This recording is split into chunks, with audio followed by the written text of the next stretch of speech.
Hello friends, എല്ലാവർക്കും good morning. അപ്പോൾ എല്ലാവർക്കും ഇന്നത്തെ അത്യുഗ്രൻ വിശേഷത്തിലേക്ക് തന്നെ സ്വാഗതം. അങ്ങനെ നമ്മുടെ നവീനെയാണ് കാണിക്കുന്നത്. നവീൻ ഇങ്ങനെ ഓരോന്ന് ആലോചിച്ചുകൊണ്ടിരിക്കുക. അപ്പോഴത്തേക്കും മുത്തശ്ശൻ വന്നു. എടാ, എന്തായി? ഞാൻ പറഞ്ഞ കാര്യങ്ങൾ നീ അന്വേഷിച്ചോ? നീ ചോദിച്ചോ? അങ്ങനെയാണെങ്കിൽ ഞാൻ നിന്റെ കൂടെ ഉണ്ടാവുമെന്ന് പറഞ്ഞല്ലോ. എടാ, ഞാൻ പറയുന്നത് ജോലിയെക്കുറിച്ചല്ല, ഞാൻ പറയുന്നത് നിന്റെ മനസ്സിലുള്ള ഒരു പെൺകുട്ടിയെ കുറിച്ചാണ്. മുത്തശ്ശ, എന്തായാലും ഞാൻ ആ പെൺകുട്ടിയോട് എൻ്റെ മനസ്സിലെ ഇഷ്ടം തുറന്നു പറഞ്ഞിട്ടില്ല. അങ്ങനെയുള്ളപ്പോൾ അങ്ങനെ ഒരു സാഹചര്യം വരട്ടെ, എന്നിട്ടാവാം ബാക്കിയുള്ള കാര്യങ്ങൾ. എടാ, ദേ എത്രയും പെട്ടെന്ന് അത് തുറന്നു പറ, എന്നാലല്ലേ നമ്മൾ വിചാരിച്ചതുപോലെ കാര്യങ്ങൾ നടക്കും. അതൊക്കെ നടന്നോളും മുത്തശ്ശ. എൻ്റെ മനസ്സിലെ കാര്യം ഞാൻ ഒരാളോട് പറഞ്ഞിട്ടുണ്ട്. അയാൾ ആ പെൺകുട്ടിയോട് പറഞ്ഞിട്ട് ഞങ്ങളെ തമ്മിൽ ഒന്നിപ്പിക്കുമോ നോക്കട്ടെ. അങ്ങനെയാണെങ്കിൽ ഞാൻ മുത്തശ്ശനോട് പറയാം. പിന്നെ മുത്തശ്ശ, ദേ പെൺകുട്ടി ഈ പല അഭ്യാസങ്ങളും അറിയാവുന്ന കൂട്ടത്തില.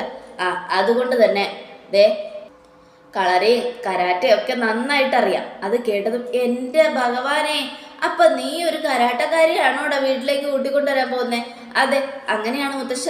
എൻ്റെ ഈശ്വര, അങ്ങനെയാണെങ്കിൽ നിന്റെ അമ്മയുടെ സ്വഭാവത്തിന് ആ കുട്ടി നിന്റെ അമ്മയെ എണ്ണയിലിട്ട് വറുത്ത് കോരുവോടാ. അത് കേട്ടതും അങ്ങനെയൊന്നും സംഭവിക്കില്ല മുത്തശ്ശ. എന്തൊക്കെ പ്രശ്നം ഉണ്ടായാലും പിടിച്ചു നിൽക്കാനുള്ള ഒരു കഴിവും തൻ്റെ ഇടവും ആ കുട്ടിക്കുണ്ട്. സാഹചര്യം എന്തുവായാലും അതിലൂടെ കടന്നു പോകാനുള്ള മനസ്സുമുണ്ട്. അതുകൊണ്ട് മുത്തശ്ശൻ അതിനെക്കുറിച്ച് ഓർത്തൊന്നും പേടിക്കണ്ട. അമ്മ എന്തൊക്കെ പറഞ്ഞാലും എന്തൊക്കെ ചെയ്താലും അവൾ ക്ഷമിക്കും. അവൾക്ക് അതിനുള്ള കഴിവുണ്ട്, പ്രാപ്തിയുണ്ട്. അത് കേട്ടതും അങ്ങനെയാണെങ്കിൽ കുഴപ്പമില്ല. പിന്നെ ദേ അപ്പം ഇവിടെ വലിയൊരു യുദ്ധം തന്നെ നടക്കും നിന്റെ കല്യാണം നടക്കാൻ വേണ്ടി. നിന്റെ അമ്മ പോലീസ് കരാട്ടെ ഒന്നും വേണ്ടെന്ന് പറയുമ്പോൾ നീ അത് തന്നെയാണ് സ്നേഹിച്ച് മുന്നോട്ട് വരുന്നെങ്കിൽ അത് വലിയ പ്രശ്നമാവും. എന്തായാലും സൂക്ഷിക്കണേ മോനെ എന്നൊക്കെ പറഞ്ഞുകൊണ്ട് മുത്തശ്ശന് ഉപദേശിക്കുക. ഇത് കേട്ടതും എങ്ങനെയെങ്കിലും അനി ആ കാര്യം ഒന്ന് നന്ദുവിനോട് അവതരിപ്പിച്ചാൽ മതിയായിരുന്നു. നന്ദു എല്ലാം അറിഞ്ഞ് സന്തോഷത്തോടെ ഓക്കെ പറഞ്ഞാൽ മതിയായിരുന്നു. അങ്ങനെയായിരുന്നെങ്കിൽ കുഴപ്പമില്ലായിരുന്നു എന്നൊക്കെ ആലോചിച്ചുകൊണ്ട് നമ്മുടെ ഇതിങ്ങനെ നവീൻ ഇങ്ങനെ ഇരിക്കുക. ഈ സമയം പിന്നീട് അനിയാണ് കാണിക്കുന്നത്. എന്ത് ചെയ്യണമെന്നറിയാതെ അനി ടെൻഷൻ അടിച്ച് ഇങ്ങനെ ഇരിക്കുകയാണ്. അപ്പോഴത്തേക്കും നവീൻ്റെ ഫോൺ വരിക. ഇവരെന്തിനാണെന്നാവോ ഈ പാതിരാത്രി വിളിക്കുന്നത്?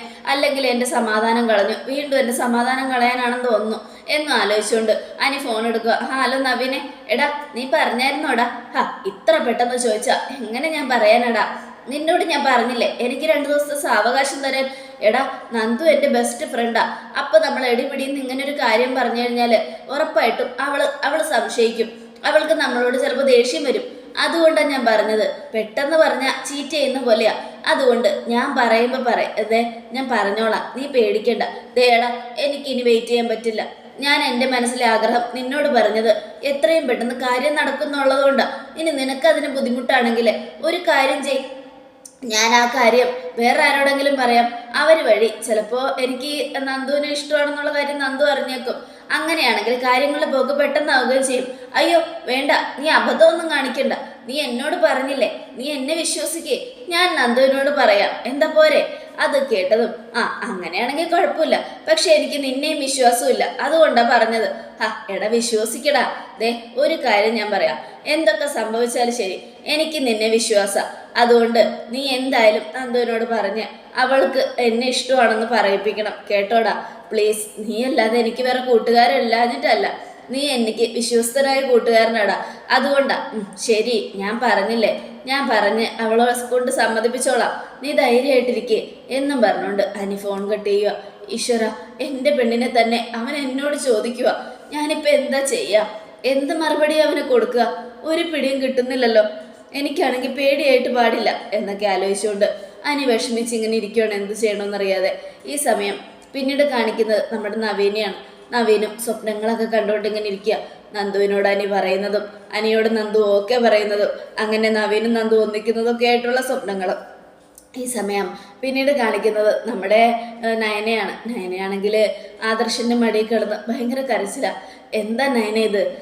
ആദർശേട്ടാ, ആദ്യമായിട്ടല്ലേ ആദർശേട്ടന് എന്നോട്ട് പിരിയുന്നേ? അതിൻ്റെ ഒരു സങ്കടമുണ്ട്. അതിന് 1 മാസത്തേക്കല്ലേ. 1 മാസം എന്ന് പറയുന്നത് എനിക്ക് 1 വർഷം പോലെയൊക്കെ പോകും. അതുകൊണ്ട് എനിക്ക് നല്ല സങ്കടം വരും ആദർശേട്ടാ.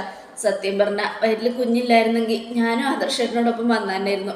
സാരമില്ല നയനെ, എന്ത് ചെയ്യാനും. നമ്മുടെ ബിസിനസ് തകരാതിരിക്കാനല്ലേ. ആദർശേട്ടൻ പോയി കഴിഞ്ഞാൽ എനിക്ക് കൺട്രോൾ ചെയ്തെല്ലാം വരയ്ക്കാൻ പറ്റുമെന്നൊന്നും അറിയില്ല. ഏതു നേരവും ആദർശനെ കുറിച്ച് ചിന്തിച്ചിരിക്കുമായിരിക്കും എന്നൊക്കെ പറയാം. അങ്ങനെയൊന്നും വേണ്ട, ദേ എന്തായാലും ഞാൻ പെട്ടെന്ന് തന്നെ തിരിച്ചു വരും. അതുകൊണ്ട് അതിനെ ആരോഗ്യം നന്നായിട്ട് നോക്കണം, മനസ്സിലായല്ലോ?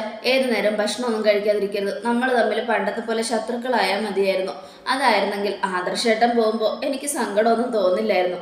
എന്നാൽ പിന്നെ ഒരു കാര്യം ചെയ്യ്, നമുക്ക് വഴക്കിടാം. ഇനിയിപ്പോൾ അതിനൊന്നും കഴിയില്ല ആദർശേട്ടാ എന്നൊക്കെ പറഞ്ഞുകൊണ്ട് നമ്മുടെ നയന ഭയങ്കര സങ്കടപ്പെട്ട് ഇങ്ങനെ നിൽക്കുക. ഈ സമയം പിന്നീട് കാണിക്കുന്നത് നമ്മുടെ നവ്യയാണ്. നവ്യയെയും അഭി ചേർത്ത് പിടിച്ചിരിക്കുക, കൈകൊണ്ട് ഇങ്ങനെ കയ്യിൽ തടയിക്കൊണ്ടിരിക്കുക. എന്തായാലും എനിക്ക് സന്തോഷമായി നവ്യെ, നീ എൻ്റെ കൂടെ ഉണ്ടല്ലോ. നീ എൻ്റെ കൂടെ ഉള്ളതാണ് എനിക്ക് ഏറ്റവും വലിയ ഭാഗ്യം. നിന്നെപ്പോലൊരു ഭാര്യയെ കിട്ടാൻ പുണ്യം ചെയ്യണം. നീ എന്നും എപ്പോഴും എൻ്റെ കൂടെ തന്നെ ഉണ്ടാവണം എന്നൊക്കെ പറഞ്ഞുകൊണ്ടിരിക്കുക. ഈ സമയമാണെങ്കിൽ നമ്മുടെ നവ്യ പറയാ, എടാ ഈ ഫീൽഡ് ഞാൻ ഒരുപാട് ആഗ്രഹിച്ച ഫീൽഡാ. നേരത്തെ മുതലേ എനിക്ക് സിനിമയിൽ അഭിനയിക്കാൻ നല്ല ആഗ്രഹം ഉണ്ടായിരുന്നു. സിനിമയിലെന്നല്ല, സീരിയലിലോ പരസ്യത്തിലോ ആരെങ്കിലും വിളിച്ചാൽ പോകാൻ നല്ല നല്ല സന്തോഷമായിരുന്നു. പക്ഷേ എന്നെ വിടില്ലായിരുന്നു. എന്നാൽ നിന്റെ ഭാര്യയായിട്ട് വന്നതുകൊണ്ടാ എനിക്കിന്ന് അങ്ങനെ ഒരു കാര്യം ചെയ്യാൻ പറ്റിയത്. ദേ നീ ഒന്ന് ആലോചിച്ച് നോക്കിയാവി, ഞാൻ ആദർശിന്റെ ഭാര്യയായിരുന്നെങ്കിൽ എനിക്കത് ചെയ്യാൻ പറ്റുമായിരുന്നോ? ഒരിക്കലുമില്ല. അതാ ഞാൻ പറഞ്ഞത്. അപ്പം നീയാണ് എൻ്റെ ഭാഗ്യം. നീ എന്ന് വെച്ചാൽ എനിക്ക് ജീവനാടാ. എനിക്കും അങ്ങനെ തന്നെയാ നവ്യേ. ഇവിടെയുള്ളവർ എന്നെ കുറ്റപ്പെടുത്തുമ്പോൾ ഞാൻ ചിലപ്പോൾ അവരുടെ മുന്നിൽ വെച്ച് നിന്നെ വിമർശിച്ചു എന്നിരിക്കും. അത് നിന്നോടുള്ള ദേഷ്യം കൊണ്ടല്ല, കേട്ടല്ലോ, നീ തെറ്റിദ്ധരിക്കരുത്. ഇല്ല ബി, പക്ഷെ നീ ആരെ പേടിക്കുന്നെന്ന് എനിക്ക് മനസ്സിലാവുന്നില്ല. എടാ ഏത് നേരവും പേടിച്ച് ജീവിച്ചാൽ എങ്ങനെ ശരിയാവും? ദേ അബി, ഒരു കാര്യം ഞാൻ പറയാം, എല്ലാ പ്രശ്നങ്ങളും നമുക്ക് വരും. ആ പ്രശ്നങ്ങളൊക്കെ നേരിട്ട് പോണം. എന്ത് ചെയ്യാനാ നവിയെ? ഈ വീട്ടില് ഞാനൊരു ഭാഗ്യം കെട്ടവനായിപ്പോയി. എടുത്തു വളർത്തിയ ജലജയുടെ മകനായിപ്പോയി, പുറമ്പോക്കായിപ്പോയി എന്നൊക്കെ പറഞ്ഞുകൊണ്ട് അഭി വിഷമിക്കുക. നീ വിഷമിക്കണ്ടടാ, നിനക്ക് ഞാനില്ലേ. ഇതേ നല്ല പൈസ കിട്ടുന്ന ഫീൽഡാ. ഈ ഫീൽഡിൽ ഇറങ്ങി തിരിച്ചു കഴിഞ്ഞാലുണ്ടല്ലോ പിന്നെ നമ്മുടെ ജീവിതം വിജയകരമാവും. അങ്ങനെ വിജയകരമായി കഴിഞ്ഞാൽ കോടികളാ നമുക്ക് കിട്ടാൻ പോകുന്നത്. അങ്ങനെ കിട്ടിയാൽ നമുക്ക് ചെറിയൊരു ജ്വല്ലറി ഒക്കെ തുടങ്ങാൻ പറ്റും. അങ്ങനെയാണെങ്കിൽ അത് നമുക്കുള്ള ഏറ്റവും വലിയ വിജയമായിരിക്കും നവ്യെ. കാരണം ഇവിടെയുള്ളവർ നമ്മളോട് ചെയ്തതിന് ദൈവം അവർക്ക് കൊടുക്കുന്ന ഒരു ശിക്ഷയായിരിക്കും. അതൊക്കെ കേട്ടതും നവ്യ, അതേടാ എന്തായാലും നീ ധൈര്യമായിട്ടിരിക്കെ, ഞാനില്ലേ കൂടെ. എന്തൊക്കെ സംഭവിച്ചാലും നിന്നെ ഞാൻ കൈവിടില്ല.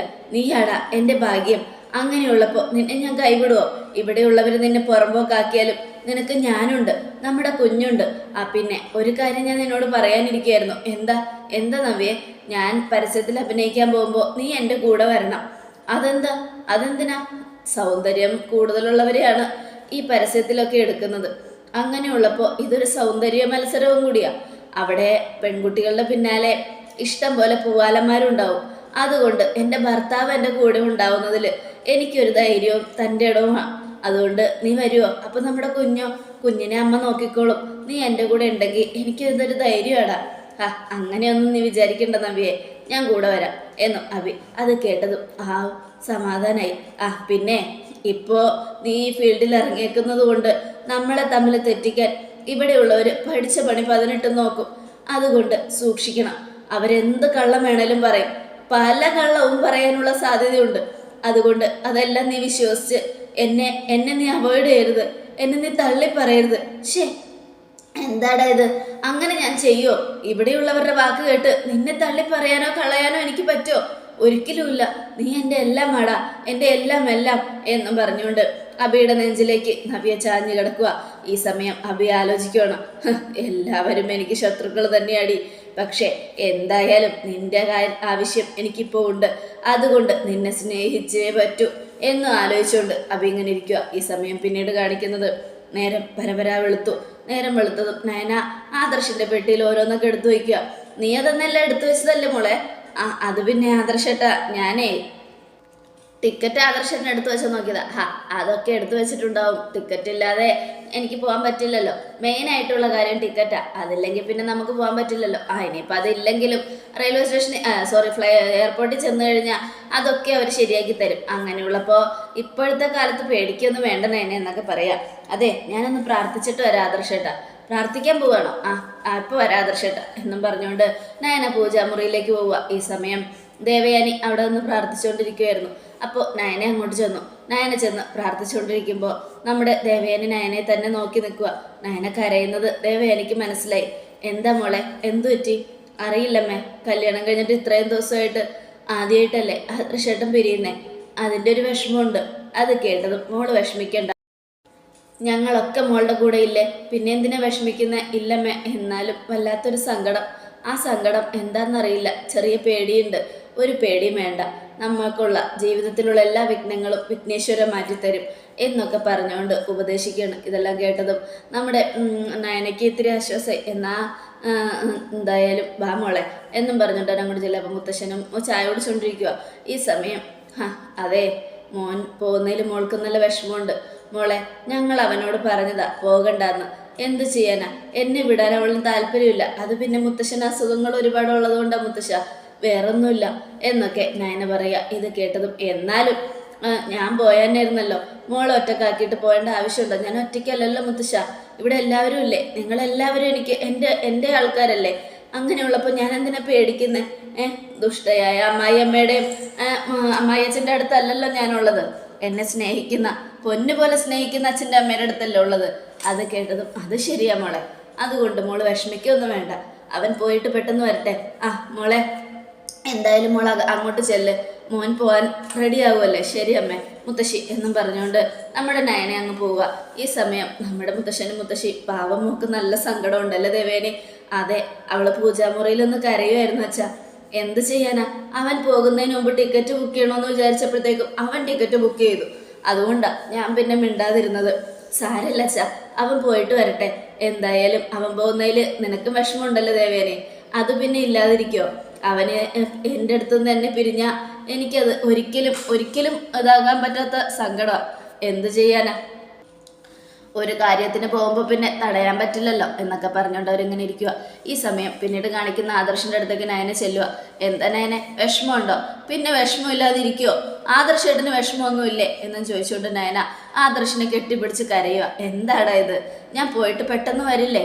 ദേ ഒരു കാര്യം ഞാൻ പറയാം, വിഷമിക്കരുത്. അന്ന് അമ്മയ്ക്ക് ആപത്ത് പറ്റിയെന്ന് സ്വപ്നം കണ്ട് ചാടി എഴുന്നേറ്റതുപോലെ ഇടയ്ക്കിടയ്ക്ക് ചാടി എഴുന്നേക്കരുത്, അത് കുഞ്ഞിന് ദോഷം ചെയ്യും. ആരോഗ്യം നന്നായിട്ട് ശ്രദ്ധിക്കണം. ദേ ഇവിടെ നിന്നെ നോക്കാൻ എല്ലാവരും മത്സരിക്കുക, അതുകൊണ്ട് അത് പ്രത്യേകിച്ച് പറയണമെന്നില്ല. എന്തായാലും ഭക്ഷണമൊക്കെ നന്നായിട്ട് കഴിക്കണം കേട്ടല്ലോ? ശരി ആദർശേട്ടാ, ഞാൻ കഴിച്ചോളാം. ആദർശേട്ടന് നന്നായിട്ട് കഴിക്കണം, അവിടെ ചെന്നാൽ വിളിക്കണം. പിന്നെ അവിടെ ചെന്ന് കഴിയുമ്പോൾ എന്നെക്കുറിച്ച് മാത്രം ഓർത്തിരിക്കരുത്, ബിസിനസ്സിനെ കുറിച്ചും ചിന്തിക്കണം. അത് പിന്നെ ബിസിനസ്സിലേക്ക് കയറി കഴിഞ്ഞാൽ ഞാൻ അതിന് മാത്രമല്ല നയനെ ചിന്തിക്കും. ഓ അപ്പം എന്നെ മറക്കുമല്ലേ? നിന്നെ മറന്നിട്ട് വേണ്ടേടി എന്നൊക്കെ പറഞ്ഞുകൊണ്ട് നയനെ ചേർത്ത് പിടിക്കുക. നീ വിഷമിക്കൊന്നും വേണ്ട കേട്ടോ, ഞാൻ എപ്പോഴും നിന്നെ വിളിക്കാം. അവിടെ ചെന്ന് പെട്ടെന്ന് തന്നെ തിരിച്ചു വരാനുള്ള കാര്യങ്ങൾ നോക്കാം, എന്താ പോരെ? എന്നാലും മനസ്സിന് വല്ലാത്തൊരു പേടി പോലെ ആദർശേട്ടാ, ഇതുവരെ ഇങ്ങനെയുള്ള പേടിയൊന്നും ഉണ്ടായിട്ടില്ല. നീ ഇങ്ങനെ വിഷമിക്കുന്നത് കൊണ്ടാ, ഞാൻ ആദ്യമായിട്ടല്ലേ കല്യാണം കഴിഞ്ഞതിന് ശേഷം ഇങ്ങനെ പോകുന്നേ, അതുകൊണ്ടാ. നീ പേടിക്കൊന്നും വേണ്ട, അവിടെ ചെന്നാൽ ഉടനെ എല്ലാ കാര്യങ്ങളും നോക്കാനുള്ള ഏർപ്പാട് ഞാൻ ചെയ്യാം. എന്നാ വാ എന്നും പറഞ്ഞുകൊണ്ട് നയനയ്ക്ക് ഉമ്മയൊക്കെ കൊടുത്തിട്ട് അവർ താഴേക്ക് ഇറങ്ങി ചെല്ലുക.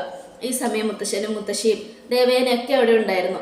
മോളെ, മോക്ക് നല്ല വിഷമമുണ്ടല്ലേ?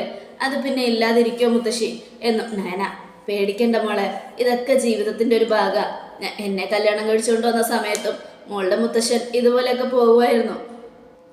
ആ സമയത്ത് ഇദ്ദേഹത്തിന് ധൈര്യം കൊടുത്ത് ഞാൻ പറഞ്ഞു വിടും. പോയി കഴിഞ്ഞാലോ പിന്നെ വീട്ടിൽ ഒറ്റപ്പെടലും കരച്ചിലും മാത്രമേ ഉള്ളൂ. അന്ന് ഇത്ര ആൾക്കാരൊന്നും നമ്മുടെ വീട്ടിലില്ലല്ലോ. ഇന്നിപ്പോൾ മോളുടെ ചുറ്റും ഇഷ്ടം പോലെ ആൾക്കാരുണ്ട്. അതുകൊണ്ട് മോൾക്ക് ധൈര്യമായിട്ടിരിക്കാം. മോളെ ഇവിടെ വേദനിപ്പിക്കാനോ കരയിപ്പിക്കാനോ ആരും ഉണ്ടാവില്ല.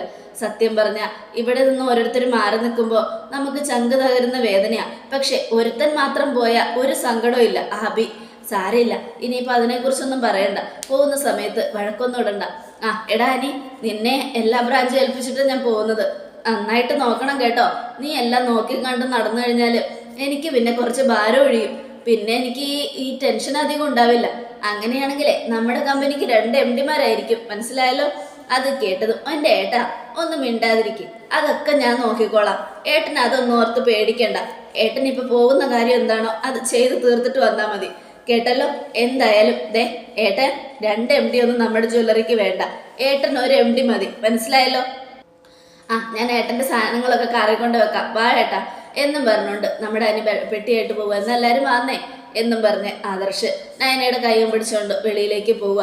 ഈ സമയം എല്ലാവർക്കും ചങ്ക് തകർക്കുന്ന വേദനയാണ്. എന്നാ മുകളിൽ നിന്ന് ഒരുത്തൻ ഇതെല്ലാം നോക്കി നിൽക്കുക. ചെല്ലടാ ചെല്ല്, അവിടെ എത്തിയാൽ ഉടനെ നിന്നെ കാത്തിരിക്കുന്നത് വലിയൊരു പാമ്പ, രാജവമ്പാല. അത് കൊത്തി പിന്നെ നിനക്ക് അനങ്ങാൻ പോലും പറ്റില്ല എന്ന് ആലോചിച്ചുകൊണ്ട് നിൽക്കുകയാണ്. അതോടുകൂടി എപ്പിസോഡ് അവസാനിക്കുകയാണ്. നാളത്തെ ഒരു തകർപ്പൻ വിശേഷത്തിനായിട്ട് കാത്തിരിക്കൽ. എല്ലാവർക്കും ഒരിക്കൽ കൂടെ നല്ലൊരു ശുഭദിനം തന്നെ ആയിക്കോട്ടെ.